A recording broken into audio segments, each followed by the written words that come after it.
Hi, boys and girls. I have one more gingerbread book for you today by Jan Brett. We read Gingerbread Baby, we read Gingerbread Friends, and this one is called Gingerbread Christmas. And look who's right here again. That's our friend the Gingerbread Baby. We also read The Gingerbread Man and the Gingerbread Girl. So we know a lot about these books. But Jan Brett always makes hers look like there's cookies and gingerbread and frosting all around the borders. Even her handwriting looks like frosting. Jan Brett, Gingerbread Christmas. Oh, and look at the back cover. Back covers sometimes give you a little clue as to what might be coming. Let's see.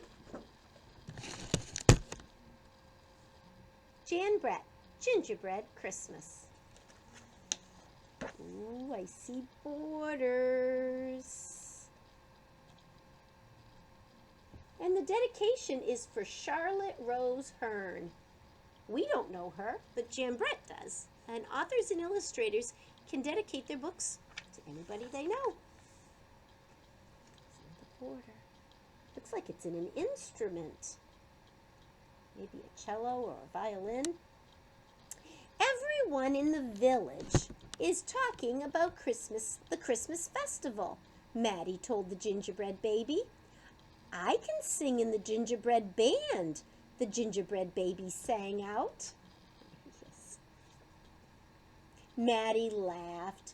But you don't have a band? Then Maddie had an idea. Gingerbread baby, practice your best song. I think I can help. And he hurried off to fetch the old cookbook. What do you think Maddie's going to do? We've read a lot of books about this gingerbread baby and what Maddie does to help him. Maddie said, practice your songs, I'll get the old cookbook. What does the gingerbread baby want? He wants a band. You figuring it out? You're making a prediction. That's what good readers do. They try to figure it out before the author tells them. Now we're going to see if you're right. You told someone your prediction, right? Okay, well, there's the cookbook and the bowl. And over here, oh, it's a very happy gingerbread baby. Let's see. In no time, Maddie had mixed the ingredients, rolled out the dough, and popped the gingerbread into the oven. Bake a full 8 minutes, the cookbook read. Do not peek. Tick tock, tick. 6 minutes went by. Maddie peeked. Out of the oven came musical instruments, all made out of gingerbread.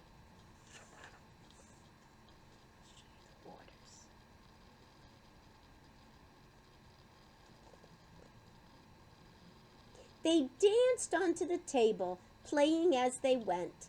The instruments clamored to perform then and there, but Maddie toned them down. First, you need some frosting, Maddie said. Then we'll be off to the village.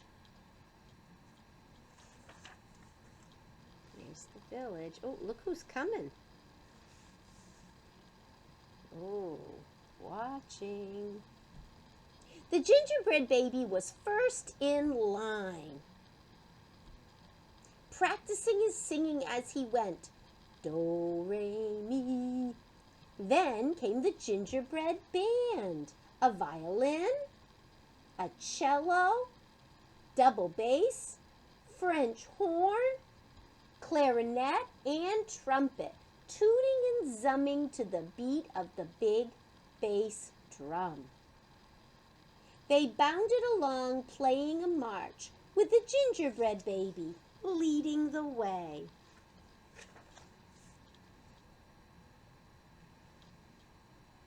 I don't think the animals have been invited, but looks like they're peeking. Down in the village, the gingerbread baby and all the gingerbread instruments strutted on stage and began to play. The villagers appeared from up the street, down the street, and out their doors, Wild animals peered through the trees.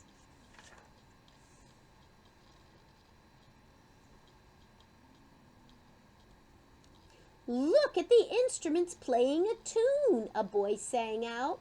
"And a snappy one at that," a girl said, tapping her foot. The gingerbread baby played so sweetly that everyone just had to dance. You see the animals are having their own little party on the side. The gingerbread baby saw the animals inch closer. "Aha," he thought, "I have just the music for them," and he struck up the Wild Animals Waltz. The instruments played faster and faster. No one was left standing still. Oh, I forgot. It's always good to look at the borders. In the middle of the festivities, little Aunt Sophie stepped up closer. "I think those instruments are really cookies," she announced, "and I so want one." Everyone stared at the stage, thinking, "I want a piece of gingerbread for myself." Trouble. Okay, so there's Maddie.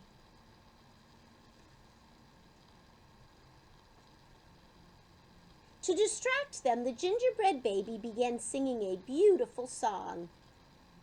"Stars twinkle, twinkle in the night, silver trees and snow delight. Hand in hand we twirl around, twirling to the magic sound." The villagers were spellbound. Nobody noticed the instruments behind him, quietly leaving the stage.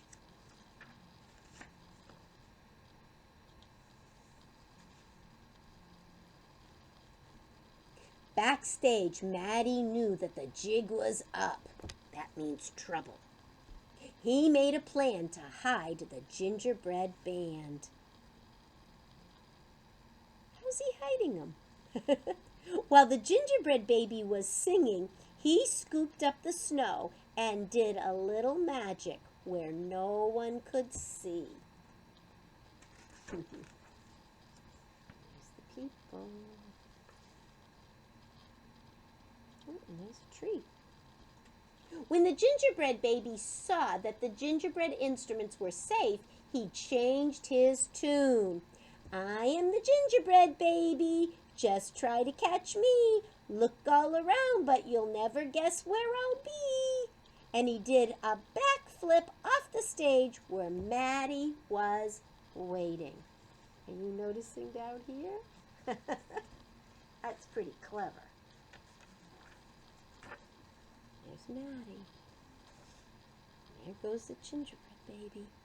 The gingerbread baby zigged and zagged. "Catch him!" a boy yelled. "We want that rascally baby," a girl called out.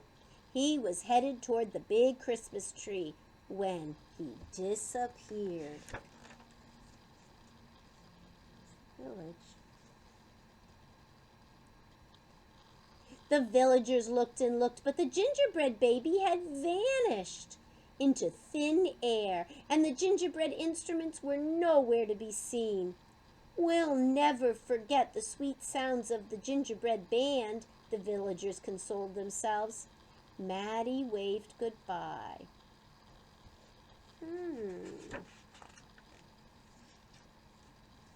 Not far away, the gingerbread baby was hiding in it was the hardest thing he ever had to do. The gingerbread baby was thinking, "I must be absolutely quiet. I must be perfectly still." Do you see him? And if Aunt Sophie heard a tiny voice singing after everyone had gone home, she never did tell anyone. Remember I showed you the back? It kind of did give you a clue, didn't it? But I didn't know there were gingerbread men under there. So was your prediction right? Did you predict Maddie was going to build a band out of gingerbread? Good for you. Hope you liked that book. See you soon, boys and girls.